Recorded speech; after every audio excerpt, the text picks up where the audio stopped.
While setting up story time at the library, an 8-year-old asked, "Have you ever played the Hunger Games?" I smiled. Like the movie with Katniss Everdeen? No, silly. It's when we see who cries first from being hungry. I never lose anymore, but Millie still does. Her little sister, maybe 5, was sitting in the corner clutching her stomach. "How long do you play this game?" I asked, keeping my voice light. "My record is 3 days." Ava beamed with pride. "Daddy marks it on the fridge chart." Millie only made it 1 day before she cried like a baby. My assistant Jackie shot me a glance. That's when I noticed how Ava's dress hung loose on her frame. "That's impressive," I said, trying to keep my voice steady. "Do you play this game a lot?" "Every week. Sometimes twice if we've been bad. Like when I forgot to clean my room, I had to play for 4 days. 4 days is a really long time without food," I said, watching her stuff crackers in her pockets. "What happens when someone loses?" "They have to wait longer. Daddy says only weak kids need food every day." Millie whimpered from her corner. "My tummy hurts all the time." Ava whipped around. "Shut up, what's wrong with you? You'll lose points. Do you want to wait another week?" My hand stilled on the book I was preparing to read. "That seems like a long time for the game." "Not really. Theo went 9 days once, but then he fainted at school and the nurse got all weird about it. Now he's not allowed to play anymore." She said it with pity for Theo. "Theo's your brother?" "Foster brother. He went to live somewhere else. Daddy said he was too weak for our family." "Ava, when did you eat last?" I asked casually, like we were discussing the weather. She counted on her fingers. "Tuesday. Daddy says I'm getting stronger." It was Saturday. This child hadn't eaten in 4 days and was proud of it. I noticed Millie's hair was thin, patchy in places. Her arms looked like twigs. "And what about breakfast? Or snacks?" I prompted gently. "Oh no, that's cheating. When we play the Hunger Game, it's nothing at all. Not even milk. Water is okay though, Daddy's not mean." The way she said it, like allowing water made him generous, sent ice through my veins. "Well, it's story time, everyone eats," I said firmly, pushing the entire snack tray toward them. "Different rules here." While the other children arrived, I watched Ava carefully portion out food to her sister, whispering, "Eat slow so you don't throw up." My stomach churned. They'd done this before. "Ava," I said quietly during snack time, "does your mommy play the Hunger Game too?" "Sometimes, but she cheats. I caught her eating crackers in the bathroom once. Daddy made her play for a whole week after that. She kept crying and saying she was sorry, but rules are rules." I excused myself to get more supplies and called CPS from my office. "I have 2 children here showing clear signs of systematic starvation," I whispered urgently. "The older one hasn't eaten in 4 days and thinks it's a game." Back in the story room, I sat close to the girls during reading time. Ava leaned against me, and I could feel her ribs through her dress. "Do you play other games at home?" I asked during craft time. "The strong game," Millie piped up. "We stand with our arms up until someone drops them." Ava nodded. "I lasted 2 hours yesterday. Daddy says we're building character." She showed me the underside of her arms. Bruises lined them where blood had pooled. "Sometimes we play the quiet game in the cold shower. If you make noise, you stay longer." I documented everything on my phone while pretending to take pictures of their crafts. When Ava stood up, I noticed her legs were mottled with purple marks.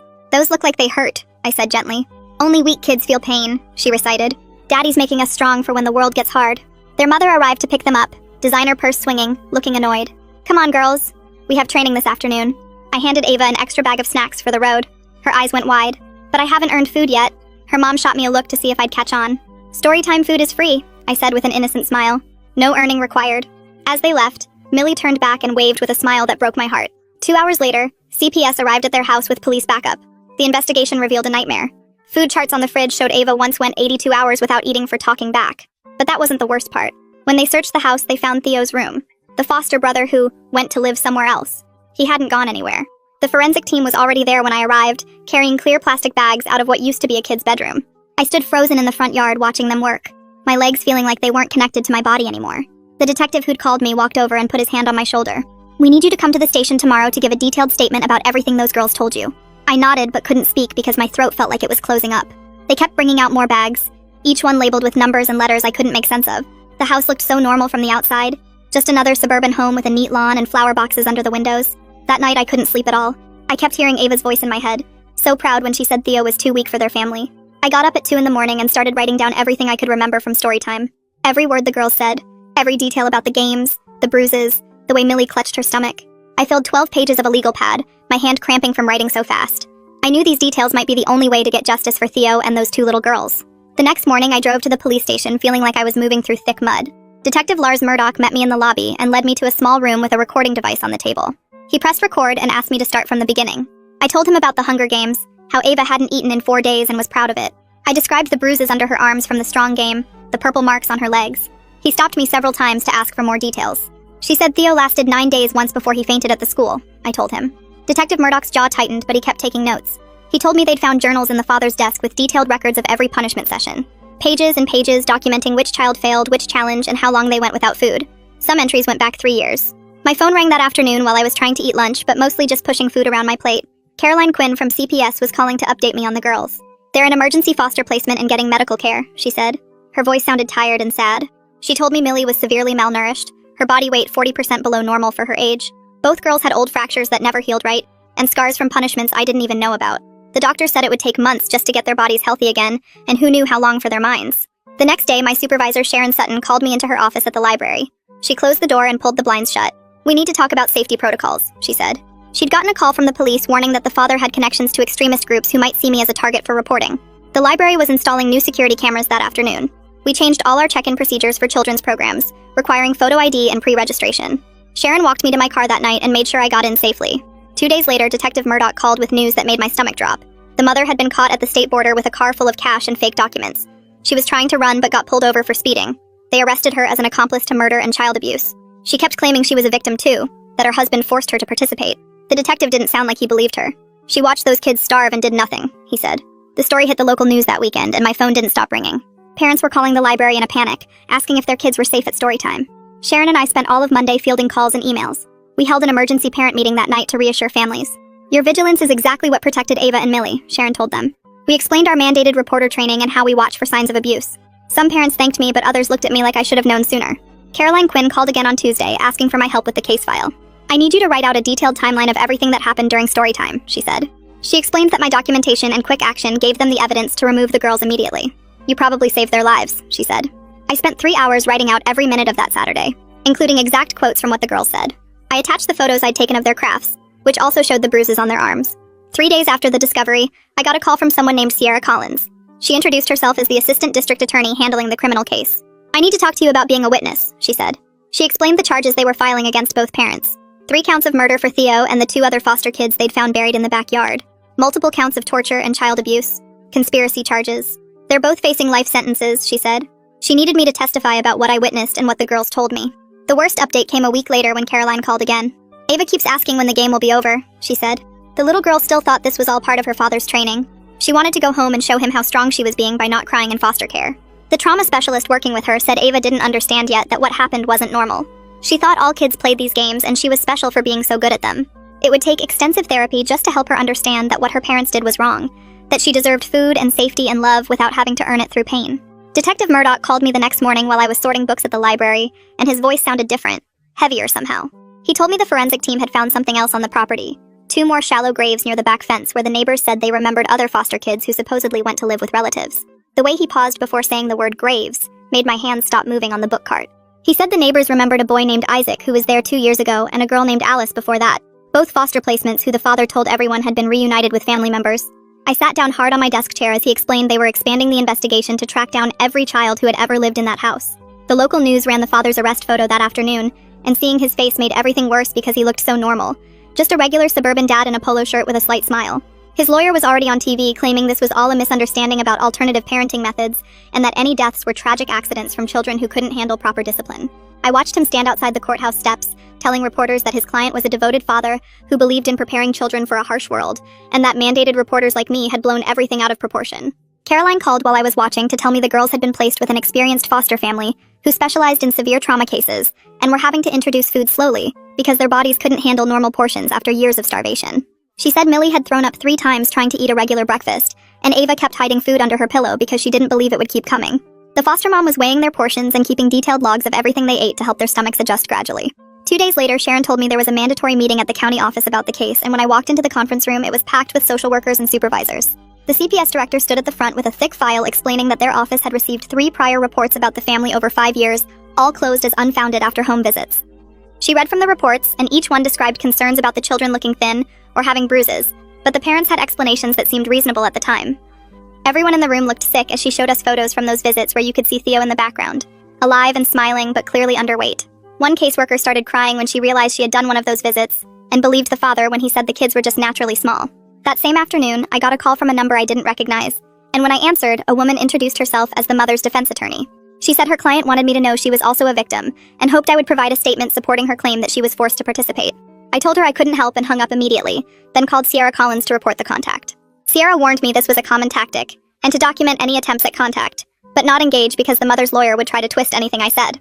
The following week, I had to attend family court where Dr. Kurt Frey testified about the girl's medical conditions, and I sat in the back taking notes for my own records. He showed x-rays of Millie's bones, explaining she had permanent growth stunting from malnutrition and would likely never reach normal height for her age. Both girls had bone density problems that would require years of calcium supplements and careful monitoring. And Ava had nerve damage in both arms from holding them up for hours during the strong game. He said the damage was consistent with torture techniques, and some of it might be permanent. 2 weeks after the initial arrest, I found a subpoena in my mailbox, requiring me to testify at the preliminary hearing to determine if there was enough evidence for trial. Sierra met with me the next day in her office, going through exactly what questions she would ask and what to expect from the defense. She reminded me to stick to only what I witnessed directly, not what I thought or felt about it, and to speak slowly and clearly for the court reporter. The morning of the hearing, I put on my most professional outfit and drove to the courthouse with shaking hands. The courtroom was smaller than I expected, and when they brought the father in wearing an orange jumpsuit and shackles, I had to focus on my breathing to stay calm. I took the stand and raised my right hand to swear to tell the truth, while he stared at me from the defense table with those same cold eyes. Sierra asked me to describe what happened at story time, and I carefully explained finding the bruises on both girls' arms, documenting everything on my phone and calling CPS immediately. The defense attorney stood up for cross-examination and tried to suggest I had misunderstood normal childhood games and overreacted because I wasn't a parent myself. He asked if I had coached the children to say certain things or led them with my questions, but I firmly explained that Ava had volunteered all the information while proudly describing her Hunger Game record. After 2 days of testimony from multiple witnesses, including the forensic team and medical experts, the judge made her ruling. She found sufficient evidence for trial on all charges, including 3 counts of first-degree murder, after seeing the food charts, the graves, and hearing how systematically these children were tortured. Both parents were ordered held without bail as flight risks and dangers to the community, and the judge specifically noted the father showed no remorse, even when confronted with evidence of dead children. A week later, Caroline called with an update that was somehow both heartbreaking and hopeful about Ava's progress in therapy. She said Ava had finally cried for the first time since being removed from the home when her therapist helped her understand that Theo wasn't coming back, that he hadn't gone to live somewhere else but had died in that house. It was horrible to hear, but the therapist said it was actually progress because Ava was starting to feel real emotions again, instead of the numbness her father had trained into her. 3 days later, Detective Murdoch called me at work to tell me the forensic team had found something else at the house. They discovered small cameras hidden behind air vents in both girls' bedrooms and the basement where the father conducted what he called training sessions. The tech guys recovered hundreds of hours of footage from hard drives hidden in the garage rafters. Murdoch said some of the videos went back 3 years and showed everything from the Hunger Games to kids standing with their arms up for hours, while the father sat in a chair timing them and marking down when they cried or dropped their arms. He said Sierra was reviewing the footage and it would be the strongest evidence at trial, since it showed exactly what happened to those kids without any question. The next morning, my phone rang while I was setting up for story time, and it was some producer from Los Angeles saying he wanted to make a documentary about the case and could he interview me about finding the girls. I told him no way and hung up. But he called back 2 more times that day until Sharon helped me write a statement saying the library wouldn't participate in any media that might hurt the girls or turn their pain into entertainment. She sent it to all the major news outlets and posted it on the library website so everyone would know where we stood. That same week, 3 different families contacted the library saying they'd noticed weird things about that family over the years, but never knew what to do about it. One mom said she'd seen Ava at the park looking too thin and asked if she was okay, but Ava just said she was playing a game. Another family said their kid came home from a play date talking about the Hunger Game, and they thought it was just kids being dramatic. The third family lived next door and said they heard crying sometimes but figured all kids cry and didn't want to be nosy neighbors. Sharon used this as a chance to organize community training sessions at the library about recognizing signs of abuse and how to report concerns without being afraid of being wrong. She brought in experts from CPS and the police department to teach people what to look for, and made it clear that it's better to be wrong than to let a kid suffer. Meanwhile, the mother's lawyer had ordered a full psychological evaluation, which came back showing she had severe PTSD from her own childhood and something called dependent personality disorder that made her unable to stand up to her husband. The report said she'd been abused as a kid too, and basically picked a husband who continued the pattern. Her lawyer tried to use this to get her a separate trial, saying she was a victim too, but the judge said no, because she still chose to starve children and watch them die regardless of her mental health issues. The prosecution argued that lots of people have PTSD and don't murder kids, so it wasn't an excuse. About a week after that, Detective Murdoch discovered something that made everything even worse. While going through the father's computer, they found he was running an online forum for parents who believed in what he called radical resilience training for children. There were over 200 members from all over the country sharing tips on how to make kids stronger through hunger and pain and cold. Some parents posted pictures of their kids' bruises like trophies and talked about how many days their children went without food. The FBI got involved immediately and started tracking down every single member to check on those kids. Murdoch told me they expected to find dozens of abused children across multiple states, all because this guy was spreading his sick ideas online and making other parents think it was good parenting.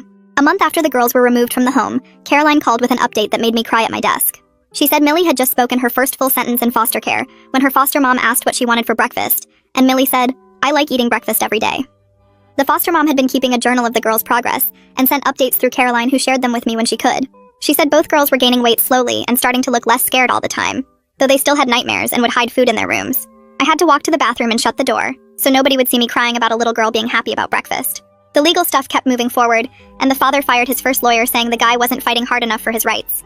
He hired some new lawyer known for defending extremist groups and militias, who immediately filed a bunch of motions claiming the father was persecuted for his religious beliefs and his constitutional right to raise his kids how he wanted. The motions said the government was attacking traditional parenting, and that parents should be free to discipline children without interference. The judge threw out every single motion, saying that murder and torture aren't protected by any constitutional right, and that religious freedom doesn't include killing children.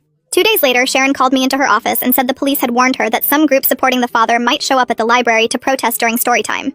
Apparently, the new lawyer was trying to drum up support online, talking about parental rights and government overreach. Sharon had already coordinated with the police to have extra patrols during our children's programs and set up a safety plan where we could lock down the children's section if needed. She also arranged for parents to sign kids in and out so we'd know exactly who was in the building. We ended up not having any real problems, just a couple people with signs out front that the police moved along. Sierra kept building her case and called me one afternoon to say she had enough evidence for multiple life sentences between the videos and the bodies and all the documentation. She was particularly focused on getting justice for Theo and the 2 other foster kids they found buried in the backyard, who never even got reported missing because the system lost track of them. She said the father kept detailed notes about each child, including when they died and what killed them, which was usually starvation or injuries from the training. Around the same time, the girls got a guardian ad litem named Allison Cooper, whose job was to represent their interests in court. She came to the library to meet me and get copies of all my documentation from that first day. She was putting together a petition for permanent termination of parental rights, using my initial report and testimony as evidence that both parents posed an ongoing danger to the children, even from prison. 2 months passed before Caroline called with an update that made me grab my desk for support. She told me Ava was eating regular meals now without hiding food in her pockets or under her bed.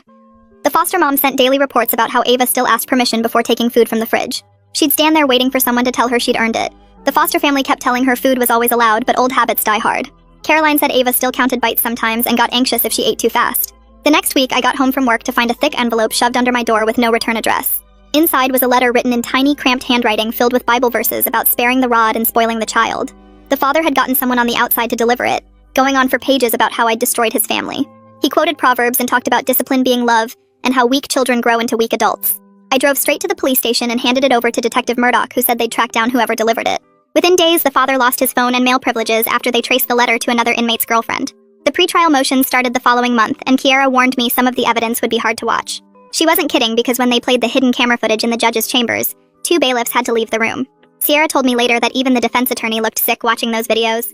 The judge watched maybe 20 minutes before ruling they were admissible as evidence. You could see everything on those tapes, kids standing with their arms up for hours until they collapsed. You could see the father marking time on his phone while Theo begged for water. The worst part was how calm the parents looked while their kids suffered right in front of them. A week later, Sierra called to tell me the mother's lawyer wanted to make a deal. The mother would testify against her husband if they'd reduce her sentence from life to 25 years. She claimed she had information about how Theo died that only she knew. Sierra was considering it because the mother's testimony could guarantee a murder conviction.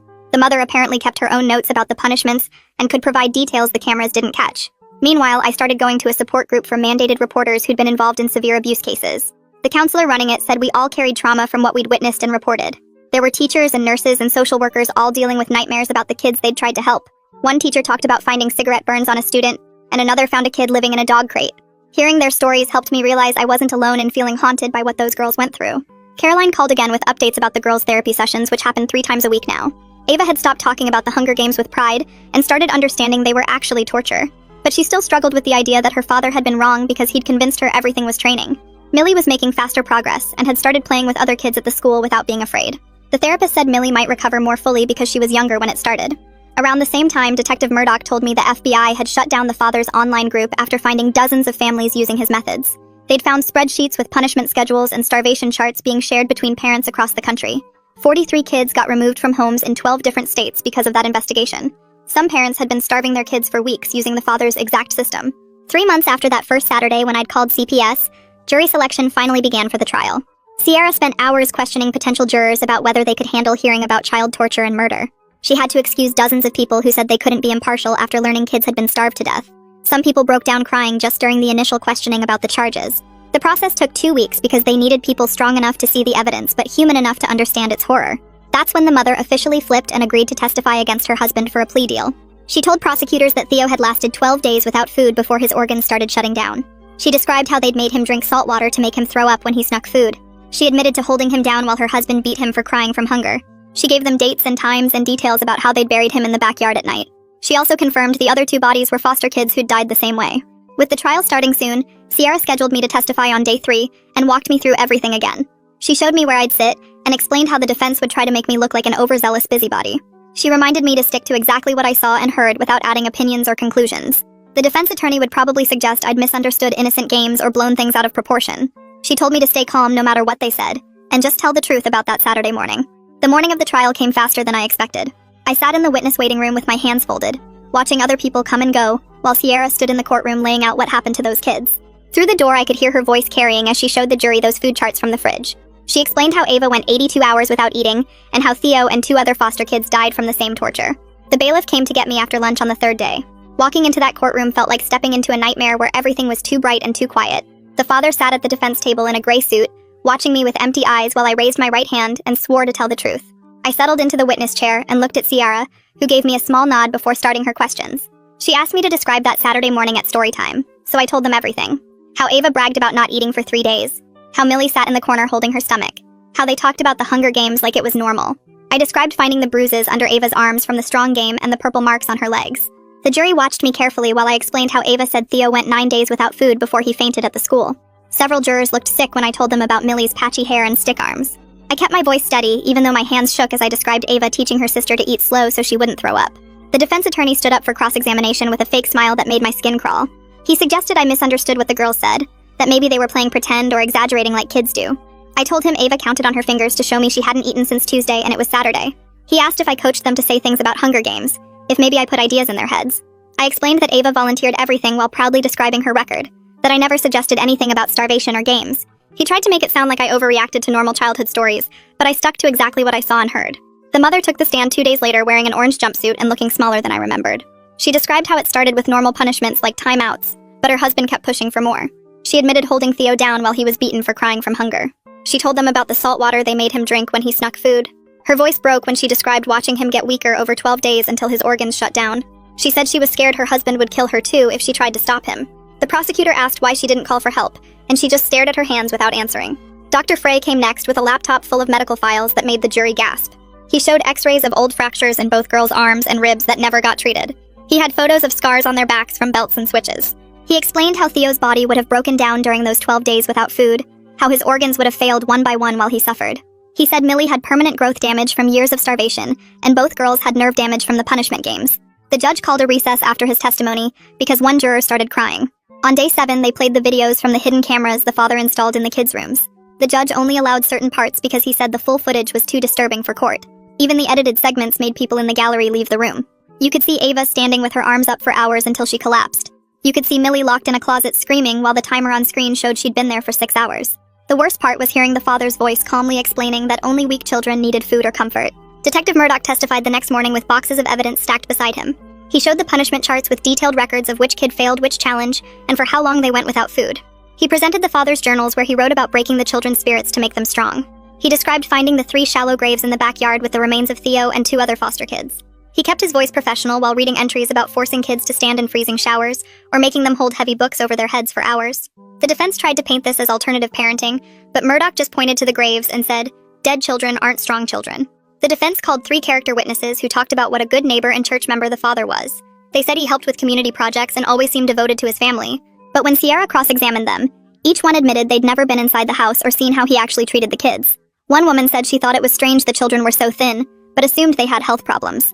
Another man said the father talked about making kids tough, but he thought it was just strict parenting. None of them knew about the games or the charts or the foster kids who disappeared. The foster mom testified last, describing how the girls were doing after 10 months in her care. She said they still hoarded food in their rooms and had panic attacks during bath time. She described finding Ava doing the strong game by herself because she didn't know how else to deal with stress. She told them about Millie's nightmares where she screamed for Theo and begged not to play anymore.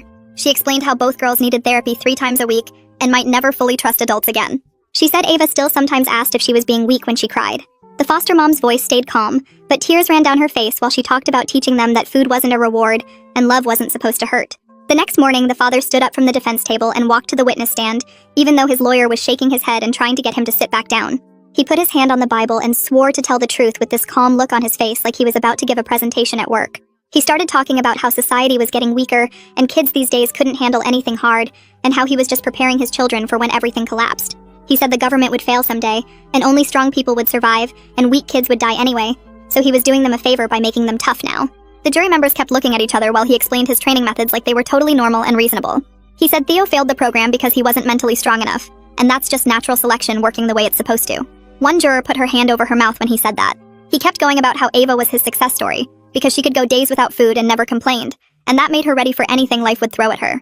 He said I was part of the problem because I gave the girls food they didn't earn, and that's why America was falling apart. His lawyer kept trying to object to his own client's testimony, but the judge let him keep talking because he was burying himself with every word.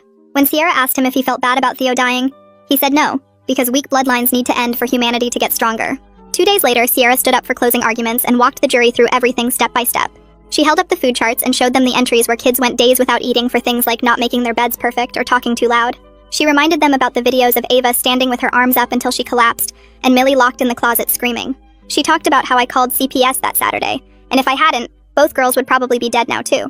She showed pictures of Theo and the 2 other foster kids who died, and asked the jury to imagine their last days slowly starving while begging for food. She pointed at the father and called him exactly what he was, a child killer who tortured kids and felt proud of it. She reminded them that 3 children were dead, and 2 barely survived because of his sick games. The defense lawyer got up next and tried one more time to make this seem like something other than murder. He said the father went too far with discipline, but never meant to actually kill anyone. He asked for manslaughter charges instead, because there wasn't specific intent to cause death, just a parenting philosophy that got out of control. He said the father truly believed he was helping these children, and that belief, even though wrong, meant this wasn't first-degree murder. The jury left to deliberate and we all waited. I sat in the hallway checking my phone every few minutes while Caroline texted me updates from the CPS office. People brought coffee and sandwiches, but nobody really ate much. 3 days went by with the jury asking for evidence to review and clarifications on legal definitions. On the 3rd afternoon, the bailiff came out and said they had a verdict. Everyone rushed back into the courtroom and the air felt heavy while we waited for the jury to file in. The judge asked if they'd reached a verdict, and the foreman stood up with a paper in his shaking hand. Guilty on all counts, including 3 counts of first-degree murder. The father didn't move or react at all, just stared straight ahead like he was somewhere else. The mother started sobbing so loud the judge had to call for order. 2 weeks went by before sentencing, and Sierra asked if I wanted to give a victim impact statement. I spent days writing and rewriting what I wanted to say. When the day came, I stood at the podium with my hands trembling and looked at the judge. I told him about that Saturday at story time and how proud Ava was of not eating for 4 days. I talked about how this case haunted everyone who learned about it, and how those images would never leave my mind. I said Ava and Millie would need therapy and support for the rest of their lives because of what they went through. I asked the judge to think about Theo and the other kids who died alone and hungry and scared. The judge looked at the father for a long time before speaking. He called him a monster who tortured innocent children and tried to dress it up as making them strong. He said the father showed no remorse even after watching videos of dying children begging for food. He said this was the worst child abuse case he'd seen in 30 years on the bench. He sentenced the father to life in prison, without the possibility of parole. The father finally showed some emotion then, his jaw tightening as the reality hit him. The mother got called up next and stood there shaking while the judge talked about her plea deal. He said her cooperation was the only reason she wasn't getting life too. He gave her 25 years with the possibility of parole and 15 if she completed psychological treatment programs. He said she chose her husband over her children and would have to live with that forever. 6 months after that first story time, Caroline called me with an update about the girls. She said they were doing better with their foster family who wanted to adopt them. Both girls were gaining weight steadily and going to the school every day like normal kids. They still had bad days and nightmares, but the good days were getting more common. She said Millie laughed for the first time last week when their foster dad made silly faces at dinner. Ava was learning to be a kid instead of a survivor. Around that time, Sharon called a meeting with all the library staff about creating a new training program. We spent weeks putting together materials about recognizing abuse using everything we learned from this case. We made handouts about warning signs and what questions to ask and when to call CPS. We also started a fund for books and educational materials for kids recovering from trauma. The board approved it right away, and other libraries in the state started asking for our training materials. One afternoon, I got a call from Caroline saying there was a letter for me that came through official channels. It was from Ava, written in careful handwriting on notebook paper. She thanked me for the snacks that day at story time, and said she understood now that she was hungry, and I helped her. She wrote that she knows the games weren't normal, and she and Millie deserve food every day just like other kids. She said her new parents tell her she's brave and strong without having to prove it by not eating. At the bottom, she drew a picture of her and Millie at a table full of food, both of them smiling. 8 months after that terrible Saturday, Caroline called me at the library to tell me the adoption was going through court that week. The foster parents had filed all the paperwork, and both girls wanted to make it official, even picking out new last names together at the kitchen table one night. I couldn't attend since the judge kept it closed to protect the girls' privacy, but Caroline texted me afterwards that both of them actually smiled in the courtroom when the judge signed the papers. She said it was the first real smile she'd seen from either girl since the case started, not the scared kind they used to do when they thought adults wanted them to look happy. The foster mom had brought cupcakes to celebrate, and Millie ate too without asking permission first. which Caroline said showed real progress in feeling safe. Detective Murdoch called me the next week with news that made my hands shake. The FBI had finished their investigation into the father's online group and found 43 children across 12 states living under similar torture disguised as training. Some parents had printed out his exact starvation charts and punishment schedules, following them like instruction manuals for creating strong kids. The agents found kids as young as 3 who hadn't eaten in days, standing in corners with their arms up for hours, taking ice-cold showers as punishment for crying. One family in Idaho had buried their foster son in the backyard just like Theo, using the father's posts about dealing with weak children who couldn't handle the training. Murdoch said they arrested 28 parents and removed all the kids to safety, though some were in such bad shape they went straight to hospitals for feeding tubes and emergency care. The case files from all these families helped prosecutors in other states build stronger cases, and Murdoch said our original case had saved more kids than we'd ever know. About a year after everything started, I got a call from someone at the state capitol about new legislation they were pushing through. They wanted to name it Theo's Law and needed my testimony about how the system had failed him and the other kids who died. I drove 3 hours to the Capitol building and sat in a room full of lawmakers while I explained how homeschooled kids could disappear from oversight, how 3 previous reports about this family got closed without proper investigation. The law would require deeper investigation of any abuse reports involving homeschooled children, mandatory home visits instead of just phone calls and cross-checking with medical records to catch patterns of injuries. It passed unanimously 2 months later, with Theo's name attached to protect other kids from falling through the same cracks. Back at the library, I kept running story time every Saturday, but everything felt different now. I made sure we always had plenty of snacks, and I'd casually mention that food was something every kid deserved every single day, not something you had to earn or win. When new kids showed up, I watched for loose clothes, thin arms, bruises in strange places, that weird pride about being hungry that Ava had shown. I put up posters about children's rights and made sure kids knew they could talk to me if any adult was hurting them. Sharon helped me create little cards kids could take home that listed warning signs of abuse on one side and help numbers on the other, disguised as bookmarks so parents wouldn't get suspicious. We started doing special programs about feelings and bodies, teaching kids that pain wasn't normal, and adults who hurt children were doing something wrong, not making them strong. Caroline sent me updates every few months about the girls' progress. After a year with their adoptive family, both girls were doing regular kid things like joining soccer teams and having sleepovers with friends. Ava had started helping at a local shelter, talking to other kids who'd been through bad stuff and showing them it could get better. She was in therapy twice a week and learning that strength meant asking for help when you needed it, not suffering alone in silence. Millie was catching up in the school, her reading improving now that she could concentrate without hunger pains, and she'd even performed in the school talent show doing a dance routine. Caroline said both girls still had bad days, nightmares and panic attacks, but the good days kept getting more common, and the bad days kept getting shorter. 2 years into her sentence, I heard through Murdoch that the mother had died in prison. The medical examiner found evidence of years of untreated injuries and malnutrition, suggesting she'd been another victim of the father's abuse long before the kids came along. Other inmates had apparently found out what she'd done to kids and made her life hell, but the official cause was complications from internal damage that had never properly healed. It reminded everyone that she'd been trapped in that house too, choosing between her own survival and protecting the children, though she'd made the wrong choice every single time. 3 years after that first story time, Caroline forwarded me an email from Millie's teacher about a creative writing contest she'd won at the school. Millie had written a story about 2 sisters who got saved by a brave librarian who noticed they were hungry and called for help. She'd changed all the names and details for privacy, but the teacher wanted Caroline to know how beautifully Millie had captured the feeling of being seen and saved by someone who cared enough to act. The teacher said Millie read it to the whole school at assembly and didn't cry once, standing tall and proud while she shared her story of survival. When Ava hit her teenage years, she started speaking at child welfare conferences about recognizing abuse. Caroline sent me a video of one talk where Ava stood in front of 200 social workers and described the Hunger Games, the charts on the fridge, how she'd been programmed to be proud of suffering. She told them to watch for kids who brag about not needing things, who show off their endurance of pain, who think abuse is normal because it's all they've known. At the end, she looked right at the camera and said, "A librarian saved her life by noticing something was wrong and refusing to ignore it," though she knew I'd say she saved herself by being brave enough to talk about the games that day. The library board approved Sharon's proposal for annual training for all youth program staff, using our case as the main teaching example. We brought in experts to teach about trauma responses, mandated reporting, and how to create safe spaces where kids felt comfortable disclosing abuse. We practiced how to ask gentle questions, how to document concerns, when to call CPS versus when to gather more information first.